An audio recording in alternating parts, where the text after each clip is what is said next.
नमस्कार, मैं रोहित सोनी पब्लिक स्वर में आप सभी का स्वागत करता हूं। आज हमारा विषय है अविश्वास प्रस्ताव। अविश्वास प्रस्ताव आखिरकार यह चीज है क्या, जिससे तमाम जनप्रतिनिधि कहीं ना कहीं घबराए हुए रहते हैं। अविश्वास प्रस्ताव एक ऐसा प्रस्ताव है जो कि सदन में लाया जाता है चुने हुए जनप्रतिनिधि के खिलाफ, उसकी कार्यशैली के खिलाफ, चाहे वो उनके पंचों द्वारा हो या पार्षदों द्वारा हो या फिर विधायक के द्वारा हो। एक मुख्यमंत्री के खिलाफ ग्राम पंचायत से लेकर मुख्यमंत्री तक यह प्रस्ताव लाया जा सकता है। हाँ, ये कब लाया जा सकता है और किस परिस्थिति में लाया जाता है, ये चर्चा करने का विषय जरूर है। ऐसा क्या नौबत आ जाती है कि अविश्वास प्रस्ताव का लाना जरूरी हो जाता है। अविश्वास प्रस्ताव के लाने का मतलब है जनता का रोष अपने जनप्रतिनिधि के खिलाफ। ये नौबत सिर्फ इसलिए ही आती है कि कहीं ना कहीं अपने मूल नैतिक कर्तव्य से वह प्रतिनिधि भटक जाता है और कहीं ना कहीं स्वार्थ की राजनीति में उलझ जाता है। यह इसलिए कहा जाता है क्योंकि जब अपने जनता की अपेक्षा के उलट कोई भी जनप्रतिनिधि सिर्फ अपनी जेब भरने में लगता है, तब अविश्वास प्रस्ताव का लाना लगभग तय माना जाता है। इस अविश्वास प्रस्ताव का मूल स्वरूप क्या होता है, इस पर कोई ध्यान ही नहीं देता। कई जनप्रतिनिधि तो अपने कार्य के प्रति निष्ठावान रहते हैं और अपने कार्य को करते हैं, अपनी जनता को हर एक दिक्कतों से निजात दिलाते हैं, लेकिन कुछ जनप्रतिनिधि सिर्फ स्वार्थ की नीति में उलझ जाते हैं। जी हाँ, हम बात कर रहे हैं रायपुर जिले के बहुचर्चित ग्राम पंचायत गिरोला की, जहां पर पिछले वर्ष अविश्वास प्रस्ताव लाया गया और इस पूरे अविश्वास प्रस्ताव में रोचक कहानी देखने को मिली जो बेहद ही कम देखने को मिलती है। अभनपुर के ग्राम पंचायत गिरोला में सरपंच है मीनाबाई साहू, या कह लें एक हफ्ते पहले सरपंच थी मीनाबाई साहू। यह पूरी कहानी उन्हीं के अराउंड घिरनी है। मीनाबाई साहू के खिलाफ अविश्वास प्रस्ताव तब लाया गया जब मार्च 2021 में पब्लिक स्वर के पत्रकारों द्वारा अनियमितताओं को व भ्रष्टाचारों को उजागर किया गया। मामला सिर्फ वही नहीं थमा, भ्रष्टाचार सिर्फ एक नहीं था। भ्रष्टाचार का पैमाना कुछ ऐसा था कि हर महीने पब्लिक स्वर के द्वारा नए नए खुलासे किए गए, जिसके बाद वहां की जनता उजागर हुई और पंचों के माध्यम से 3 महीने के बाद जून 2021 में अविश्वास प्रस्ताव लाया गया। 28 जून 2021 को अविश्वास प्रस्ताव की कार्रवाई पर सरपंच के खिलाफ अविश्वास प्रस्ताव के पक्ष में करीबन 24 पंचों ने वोट डाला और जिसके बाद एसडीएम अभनपुर निर्भय साहू ने सरपंच को तत्काल बर्खास्त कर दिया।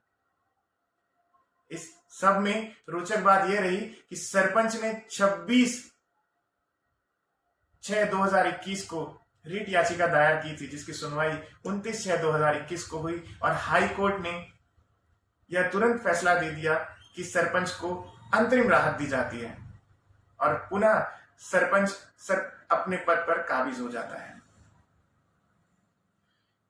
इन सारी चीजों में हैरत अंगेज बात यह रही कि जब 28/6 को एसडीएम निर्भय साहू ने प्रचंड बहुमत से पारित हुए अविश्वास प्रस्ताव के आधार पर सरपंच को बर्खास्त किया, यह कार्रवाई कोर्ट के समक्ष नहीं लाई गई। हाई कोर्ट को यह कतई संज्ञान में नहीं था कि सरपंच के विरुद्ध अविश्वास प्रस्ताव पारित हो चुका है और इसी चीज के अभाव में हाई कोर्ट ने यह आदेश दिया 29/6/2021 को और सरपंच पुनः सरपंच के पद में काबिज हो जाता है। मीनाबाई साहू काबिज हो जाती है और कुछ दरमियान करीबन 6 महीने 8 महीने बीत जाते हैं और फिर से सरपंच के द्वारा निर्भीक होकर के अपने ग्राम पंचायत में भ्रष्टाचार को फिर से बढ़ावा दिया जाता है। फिर से वो ऐसे कार्यों में संलिप्त हो जाते हैं और फिर से पब्लिक स्वर की टीम वहां जाती है और लगातार बिना डरे, बिना रुके, बिना थमे वह इन सब चीज को पब्लिक प्लेटफॉर्म में लाती है। जिसके बाद हाई कोर्ट में इसी दरमियान कोर्ट की सुनवाई भी चलते रहती है। 30/11 को बेहद ही रोचक कहानी का मोड़ होता है। 30/11 को रीट याचिका दायर की जाती है सरपंच मीनाबाई साहू के द्वारा कि उनकी जो अंतरिम राहत है उसको बढ़ा दिया जाए। लेकिन यह समय होता है लोकतंत्र की जीत का, क्योंकि कोर्ट को उस वक्त तक जो दूसरा पक्ष है, उत्तरदाता पक्ष, उस वक्त तक उत्तरदाताओं ने सारी अपनी दलीलें कोर्ट के सामने रख चुके थे। वे बता चुके थे कि पहले ही कोर्ट के आदेश के पूर्व ही 28/6/2021 को सरपंच को बर्खास्त किया जा चुका है। प्रचंड बहुमत के साथ अविश्वास प्रस्ताव पारित हो चुका है। सिर्फ उसी आधार पर कोर्ट पुनः सुनवाई करता है और कड़ी प्रतिक्रिया याचिकाकर्ता को देते हुए कहता है कि यह कार्रवाई का अब मूल स्वरूप ही बदल जाता है, मूल प्रकृति ही बदल जाती है, क्योंकि कोर्ट को यह संज्ञान में था ही नहीं कि अविश्वास प्रस्ताव पहले ही पारित किया जा चुका है। ऐसे में कोर्ट ने तुरंत त्वरित फैसला लिया। करीबन 1.5 साल बाद ही सही, पर कोर्ट ने अपनी अंतरिम राहत वापस ले ली और यह बताया कि इस अविलंब चरण में अगर सरपंच फिर से यह आवेदन देता है अंतरिम राहत के लिए, तो इस अविलंब चरण में यह कतई न्यायोचित नहीं होगा। बहरहाल इन सब के बीच में जो भी सरपंच ने भ्रष्टाचार किए, चाहे वो अवैध खनन को लेकर हो, मुरुम ठेकेदार के साथ मिलकर के मनरेगा जैसी राष्ट्रीय योजनाओं को आघात पहुंचाने तमाम हथकंडों के प्रयास हो। हम आपको बता दें, इस मनरेगा के भ्रष्टाचार में सरपंच ने रोजगार सहायक के साथ मिलकर रोजगार गारंटी के कार्य को मशीन से करवाया था, जिसे भी पब्लिक स्वर के आप खबर में देख सकते हैं। और संज्ञान लेते हुए तत्कालीन और वर्तमान सीओ जनपद राजेंद्र वर्मा ने अपना आदेश दिया और उस कार्य को फौरन रुकवाया। सरपंच ने अपने भ्रष्टाचार की सूची में स्कूल भवन को भी नहीं छोड़ा। शाला भवन निर्माण में डट के भ्रष्टाचार किया और लाखों रुपए अंदर कर दिए। जिसके बाद जनपद के तत्कालीन सीओ के साथ साठगांठ कर कुछ हजार की रिकवरी करवाई और उस समय के एसडीओ ने, ग्रामीण यांत्रिकी सेवा के एसडीओ ने इस स्कूल भवन को अनुपयोगी तक करार दे दिया था, जिसकी खबर भी आप पब्लिक स्वर में देख सकते हैं। उसके पश्चात भी सरपंच पर किसी प्रकार की कार्रवाई नहीं हुई और लेन देन करके मामले को सल्टा दिया गया। सरपंच सिर्फ वही नहीं थमा, सरपंच ने अपने कार्यशैली को बदला भी नहीं और वह जारी रखा। किसी न किसी तरह अपने निजी स्वार्थ को भरपूर करने, अपने इच्छा को पूरी करने के लिए वह हर एक प्रयास किया।